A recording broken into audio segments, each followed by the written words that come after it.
It's been a while since I've made a 6-inch Black Series figure review, and that's because I decided I would basically not be doing them anymore. I don't really collect them as much as I used to, and it seems like other channels are a lot more enthusiastic and can get them early and things like that, so just decided I would not be doing it anymore. However, I am going to be making an exception when it comes to figures that are directly related to Jabba, such as the one we have today. This is, of course, the Gomorian Guard figure.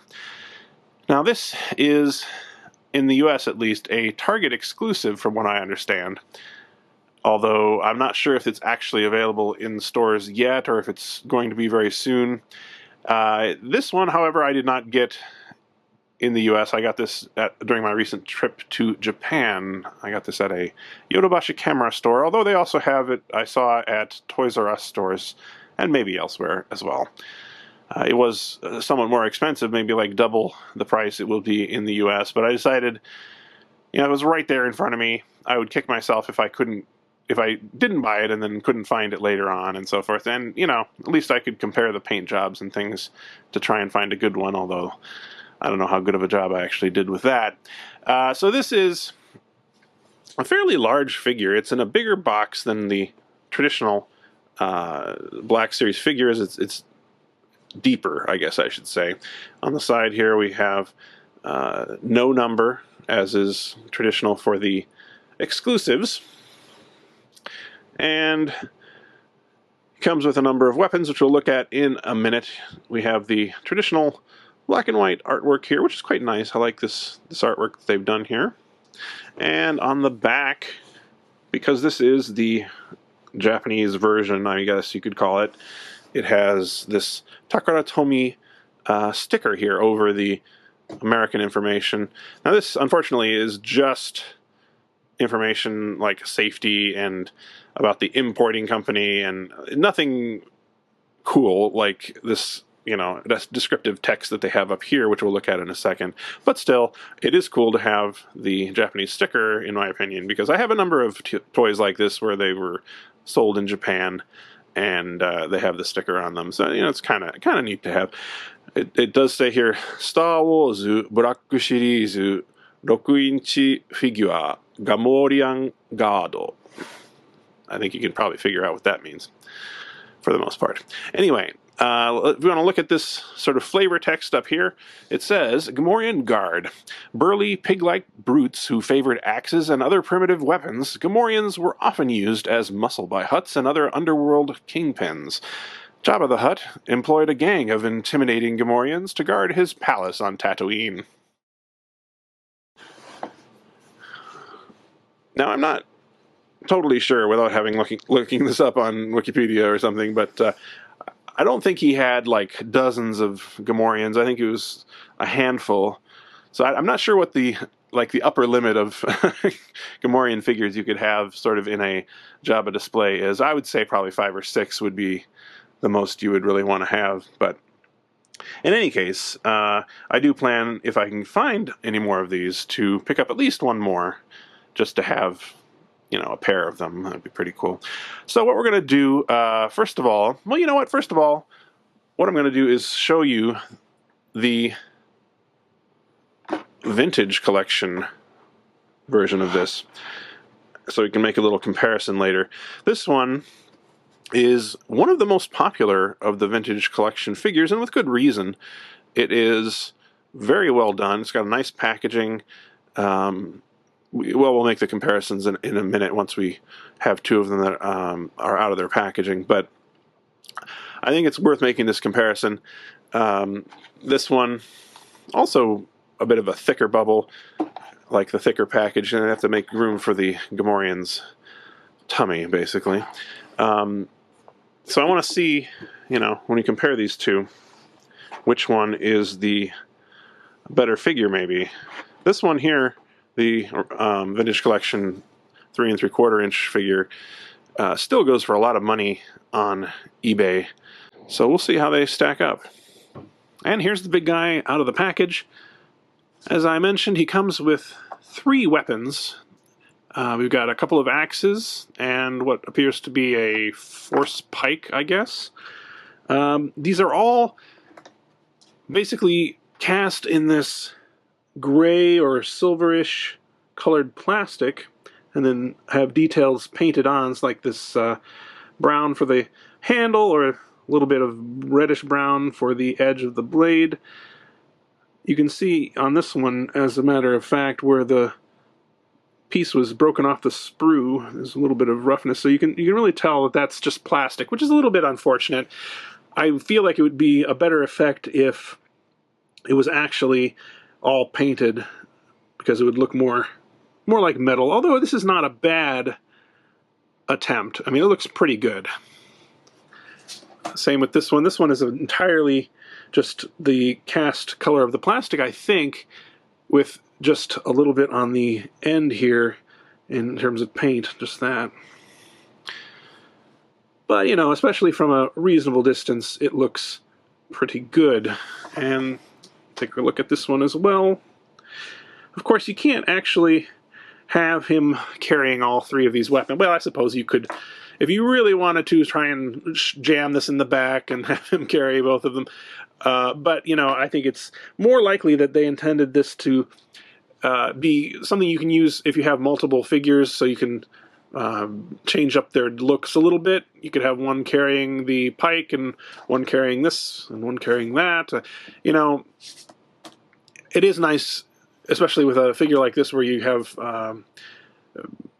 people wanting multiples of them. Probably, you know, at least two would be a good look for a Jabba display, that you can have them look a little bit different. So to look at the figure itself, I think overall it's quite attractive, quite good. I mean, as attractive as a Gomorian Guard can be. He's got this green color here, which is the color of the plastic, generally speaking, although probably this central part here, I'm guessing, is cast in the brown color, but it has a wash over it, as you can see maybe up here a little better. So that, you know, they're kind of sparing with their paint applications, but I think it looks good for the most part. I'm a little surprised that they went with gray for his sandals here, because I always understood it to be black. This loincloth, the fur diaper, looks pretty good, actually. I mean, the actual quality of this fake fur, I don't know, you could debate on that. It's a nice soft material. It's not, as we will see when we compare it to the vintage collection figure, not quite as realistic looking of a fur, but I think it's fine. He also has this separate piece here, which is a rubbery piece for the belt. In terms of articulation, well, I think he's got as much as you would really want. You can turn at the wrists and the elbows and the shoulders, although this is quite a bit hampered by this piece of armor, the shoulder pieces here, so you can't go up very high. On the legs, he does look a little weird when you bend his legs, as you can see. And his feet also have this kind of weird articulation that I'm not sure what to make of.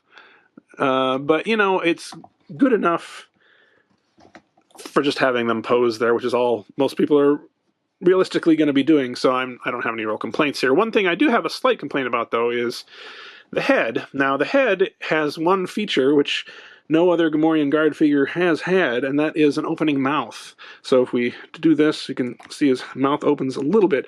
I have a feeling, though, that they intended this to open a little bit more, at least from what I could tell from the pictures I saw of, like, the prototypes and stuff. It seemed like it opened quite a bit more, but I can't do it because this is, if we look in the back here, this part kind of hits back here, and it doesn't allow the mouth to open very much. So you can get it only open about that much versus closed. That is not a big difference, right? I mean, it's nice to have, I guess. I like to be able to see into the mouth. That's kind of cool. And there's, you know, a painted tongue in there. And it is nice when, as I said, when you have a figure that you're going to have multiples of, to have a way to sort of change up their looks a little bit. But I'm a little disappointed that you can't open this more. I will say, though, that the paintwork on the head, if we can get a little closer in, looks pretty good. I'm not sure quite about this brown here on the nose and mouth, but generally speaking, and especially if you look at it from a reasonable distance, I think it looks quite good, and they've done a lot of paintwork here. You've got a lot of different colors, and they're applied fairly well. He is a pretty hefty feeling figure. You know, he's got this tummy. He feels quite a bit heavier than a normal figure. So you do feel like you're getting, I guess, I don't know if I want to say you're getting your money's worth, but you're getting at least something extra for the extra money that you're paying over the normal price. So let's go ahead and compare him, if we can, to the Vintage Collection figure, which, as I mentioned, is quite a popular figure even today. So this one came out a few years ago, and you can see there are a number of differences here. The biggest one, I think, is the loincloth here. I think they kind of screwed this up, frankly, on the Vintage Collection figure, because it's just too high. He's got some old man pants going on here. It looks a little weird, right? It should be maybe down to here. I never really liked that aspect of it. It's also a bit, I mean, it does look like more realistic fur, but it's also kind of, I don't know, it's too unkempt looking, maybe, I don't know, frizzy or something. It looks a little weird compared to this one. I actually prefer this cloth. However, in terms of, well, paint, like they did get this painted the correct color, the black, on the bottom there. They have, I think, maybe a better paint job on the face. Look at that. I mean, that is one of the best sculpts and best paint jobs, I think, in the entire 3 3/4 inch line. So it's very impressive. It's a little bit of a shame that you can't fix this. Maybe you can. I don't know. I've never really tried to pull this down, but it seems to be glued in place pretty firmly. One other difference between these two: this one has the opening mouth, of course, but this one has a removable helmet, which is a bit of a weird feature because we've never seen them without their helmets. And frankly, this is just another piece to get lost if you did have it, you know, removable. So I'm not really sure that I like that feature. But overall, this is a great figure. It comes with the same weapons as the other one. I only have one of them here at hand. This is the Force Pike. I believe, I don't know if this is entirely painted. It looks like it is. It looks like it's more painted than the Black Series version in any case, which is a little bit too bad. But in any case, I would say these are both great figures. I don't really have any qualms about recommending either one of them, depending on the scale you're using.